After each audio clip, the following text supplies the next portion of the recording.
There is a rule in Nigeria that every politician knows and every citizen has been forced to live with. It is simple. No matter how much you borrow, no matter how many billions go missing between the budget and the road that was never built, the moment you leave power, you walk away. Free. Clean. Untouchable. Nobody opens a file. Nobody asks a question. You just disappear into your mansion with your security detail and your pension, and life carries on. That rule has protected Nigeria's political class for generations. And it is the reason a country sitting on top of some of the most valuable natural resources on this earth cannot keep its lights on. One man is now saying that rule ends with him. Loudly. Publicly. With names attached. Peter Obi has declared that if Nigerians hand him the presidency in 2027, Bola Ahmed Tinubu will face full scrutiny for every loan, every contract, every naira that passed through government and produced nothing ordinary Nigerians can point to. Not a committee. Not a vague inquiry. A full reckoning, starting from the very top. Welcome to Global Headlines. Subscribe and turn on your notification bell right now because 2027 is closer than you think and you need every fact before that election arrives. Let us get into it. Here is the damage first. When APC came to power in 2015, Nigeria had 80 million people living in poverty. Already a crisis. Today that number is 140 million. Confirmed by the World Bank in April 2026. 140 million human beings in a country that pumps crude oil, collects billions in taxes, and has borrowed from the World Bank, the IMF, China, and international bond markets for years. All that money came in. Poverty went up, not down. Roads stayed broken. Hospitals stayed empty. Power stayed off. So where did all of it go?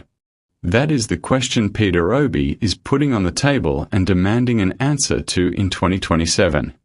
The subsidy removal tells the full story of this failure.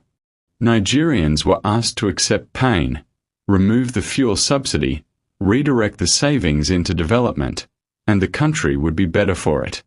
The people accepted that pain. Fuel prices exploded. Transport costs surged. Businesses collapsed. Workers lost income. Then electricity subsidies were cut. Then taxes went up.